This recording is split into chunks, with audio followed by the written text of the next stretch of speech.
आप सभी को होली अष्टमी की हार्दिक शुभकामनाएं। कार्तिक मास की अष्टमी तिथि को हम होली अष्टमी का व्रत पूजन करते हैं। दीपावली से ठीक 8 दिन पहले होली अष्टमी का पर्व मनाया जाता है। हर माताएं अपने बच्चों के स्वास्थ्य के लिए और दीर्घायु के लिए इस व्रत पूजा को करती हैं। और चांद जैसे करवा चौथ में चांद देखकर व्रत खोलती हैं, तो ऐसे ही तारे को देखकर अपना व्रत खोलती है, क्योंकि हमारे बच्चे तारे के समान होते हैं, इसलिए तारे को देखकर वो पूजा करती है। तो इस बार 2025 में होली अष्टमी 13 अक्टूबर को दिन सोमवार को मनाई जा रहे हैं। तो आज इस वीडियो में हम होली अष्टमी की कथा का श्रवण करेंगे। तो कथा को शुरू करने से पहले आप हाथ में अनाज ले लें, कोई सा भी, जैसे चावल या गेहूँ या पुष्प ले लें, कि इनको ही लेके कहानी का सुनना जरूरी होता है। और कहानी में बीच बीच में हुंकारा भरे, यानी करके, क्योंकि कहानी का आपको पुण्य फल तभी मिलेगा जब आप बीच बीच में हुंकारा भरेंगे।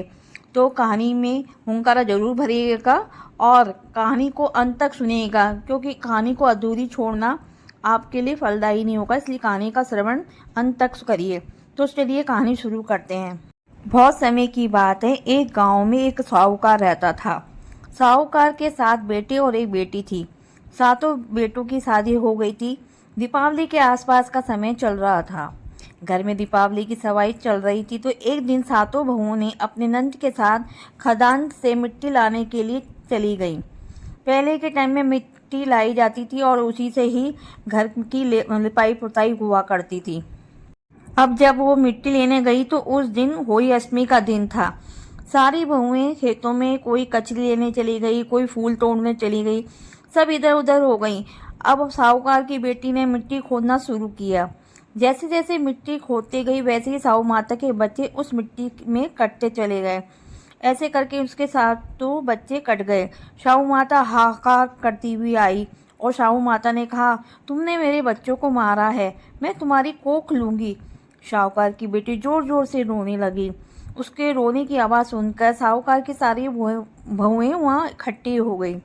अब सबने जब साहू माता की बात सुनी तो कहा, अगर तुमने इसकी कोख ले ली तो हमारी सासू माँ हमें घर में नहीं घुसने देगी। लेकिन साहू माता ने कहा कि मुझे तो कोख चाहिए, अगर ये नहीं देगी तो मुझे तुम में से किसी की कोख दो। अब सारी बहुओं ने कोख देने से मना कर दिया। बड़ी बहू ने सोचा कि मेरी तो एक ही नंद है, अगर इसकी कोख भी दे दी तो फिर सासू माँ बहुत गुस्सा हो जाएगी। बड़ी बहू ने कहा कि तुम मेरी कोख ले लो साहू माता, मैं बड़ी बहू हूँ, कोख ले ली। जैसे ही कोख ली, बड़ी बहू के जो पालने में बच्चे थे वे पालने में ही मर गए, जो स्कूल गए थे वे वहीं स्कूल में ही मर गए, जो खेल रहे थे वो खेलते खेलते वहीं बच्चे वहीं मर गए। और जैसे ही वो घर आई, सासू माँ ने कहा कि ये सब क्या हो गया है, सब एकदम कैसे खत्म होता चला गया है। तब बहू ने सारी बात बताई। अब उसकी सास को बहुत बड़ा गुस्सा आया। उसने बड़ी बहू को घर से बाहर निकाल दिया। साहूकार के बड़े बेटे ने बहू गांव के पास ही एक जंगल में रहने चले गए। जहां वह जंगल में ही रह रही थी, वहां एक गौ माता रहती थी। गौ माता बहुत बूढ़ी थी, बहुत कष्ट में थी।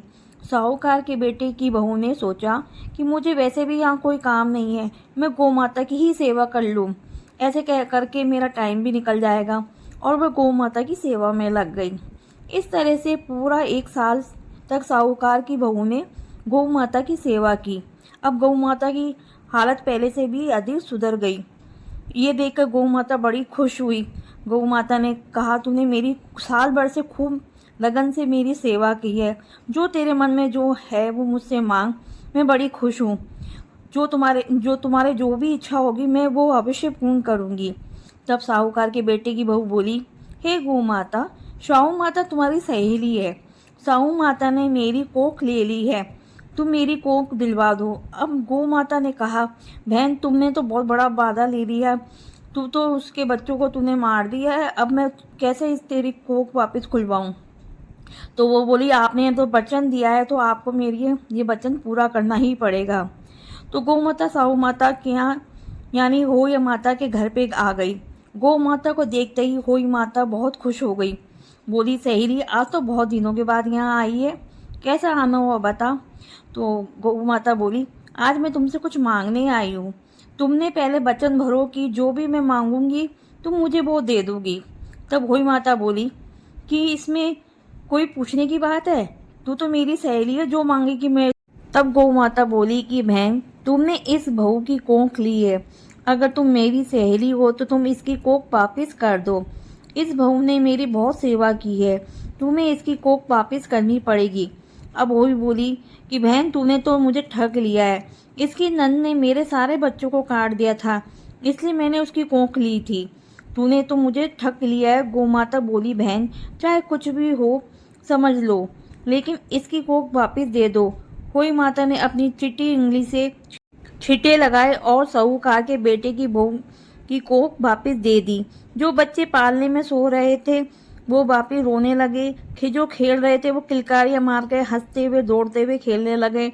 स्कूल में थे वे, वहाँ पर स्कूल में बच्चे जीवित हो गए, सारे बच्चे जीवित हो गए। तो गौ माता बोली अब इनको रहने के लिए भी जगह चाहिए। दूसरे वचन में हुई माता ने छींटे लगाए और जहाँ उनके झोपड़ा था वहाँ जंगल में वहाँ महल बन गया।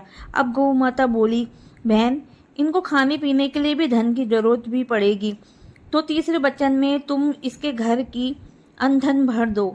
तो हुई माता ने जल के छींटे लगा के साहूकार के बेटे की बहू का जो महल था वो अनधन से भर दिया। अब वहाँ हुई माता की कृपा से उसके बारे नियारे हो गए। अब दोबारा आया हुई अष्टमी का व्रत।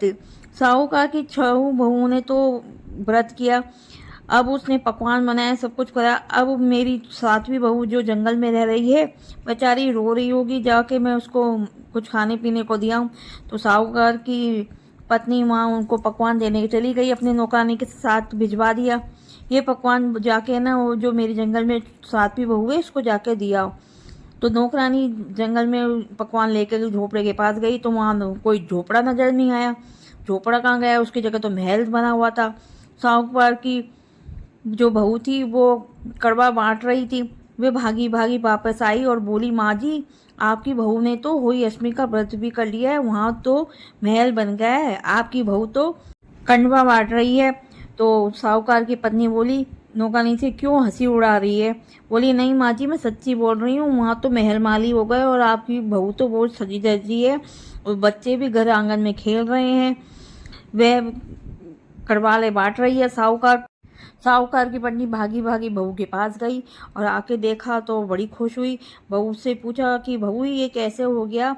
बहू ने सासू को देख कर उसके पैर छुए, बहू को सासू ने गले लगा लिया और पूछा बहू ये क्या आन बान किया तूने, ये सब कुछ कैसे हुआ? बहू ने अपनी सास के पैर छूते हुए कहा माता जी, ये मैंने कुछ भी नहीं किया, ये तो मैंने गौ माता की सेवा की थी और गौ माता ने ये सब कुछ किया है। बहू ने सारी बात अपनी सास को बताई, कैसे उसने गौ माता की सेवा की। गौ माता ने सेवा से खुश होकर और वही माता से प्रार्थना करवाई और साहू माता से जो उनकी कोख खुलवाई, जो जिससे उनके बच्चे वापस लौट आए।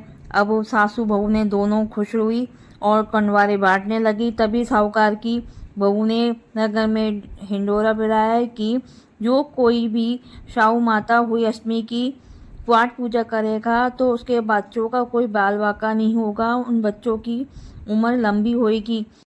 तो हे होई माता, जैसे आपने साहूकार की बहू की लाज बचाई, उसके बच्चों की आयु बढ़ाई, उनको वापस लौटाया, ऐसे माता सब बच्चों की उम्र बढ़ाना, उनका स्वास्थ्य अच्छा रखना, भूल चूक हुई हो तो क्षमा करना। कहते को सुनते को हुंकार को देते हुए हुई माता, जैसे पहले आए वैसे किसी पे मत आना, जैसे बाद में आई वैसे सब पे आना। जय हुई माता की जय हो। अगर आपको ये वीडियो अच्छी लगे तो इसे लाइक और शेयर करना ना भूलिएगा। मेरे चैनल पे अगर आप नए हैं तो चैनल को सब्सक्राइब और बेल आइकन को क्लिक करिएगा और कमेंट में जय माँ होई हाटे लिखिएगा। हर हर महादेव, जय माँ।